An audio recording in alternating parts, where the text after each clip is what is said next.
From the Pep Radio Newsroom, this is the Lunch Hour News Blast for April 24th, 2025. The Center Square is reporting that Milton Shapp may not be a household name in Pennsylvania homes today, but the state's 40th governor remains a symbol of allyship and early advocacy for equal rights in the queer community. The Governor's Advisory Commission on LGBTQ Affairs celebrated 50 years since Shapp signed an executive order protecting state employees from discrimination based on sexual orientation.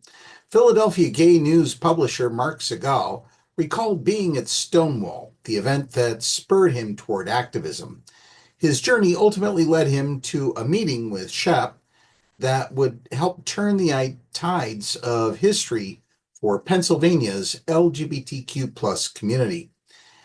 LGBTQ plus is an acronym for lesbian, gay, bisexual, transgender, queer, some people say questioning, and many other sexual and gender identities. Our history is being censored, so I thank all of you for being here, said Segal, referring to federal diversity bans and subsequent scrubbing of minority figures from government websites and historical records.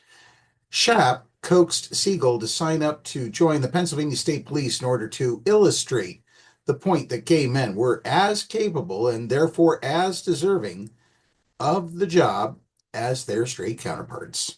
I think it is important to note again that he was the first governor in the entire country to prohibit discrimination against LGBTQ plus state employees, said Representative Jessica Benham, the Democrat from Pittsburgh. That is a really incredible moment that we should celebrate and honor in Pennsylvania's history. Benham co-chairs the LGBTQ plus Equality Caucus with Malcolm Kenyatta, a Democrat from Philadelphia, who also currently serves as a vice chairman in the Democratic National Committee. They are among 7 out members of the LGBTQ plus community in the State House of Representatives. But advocates say there is progress still to be made, while allies need to rally to prevent existing rights from being eroded by those who oppose them.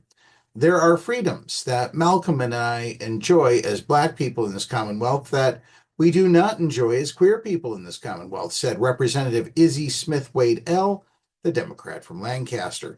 We can still be removed from our homes, removed from public education, and fired from our jobs. Given the state's early successes, Smith-Wade-L asked, how at this late date in the year 2025 can we be so behind? Benham brought up the state's trigger law, which would ban same-sex marriage if the U.S. Supreme Court overturns the Obergefell v. Hodges ruling, the case that enshrined marriage rights throughout the country in 2015. She also pointed to the Fairness Act, which would prohibit discrimination based on sex, sexual orientation, gender identity, or gender expression statewide. Ashley Strange, executive director of the Governor's Advisory Committee on LGBTQ plus affairs, noted that Shapp's empathy toward the community and his leadership in this vein came from his own experience being different. He was born a Shapiro, but changed his name to avoid anti-Semitism. As the governor says, no matter what you look like, where you come from, who you love, or who you pray to, you have a place here in Pennsylvania, said Strange.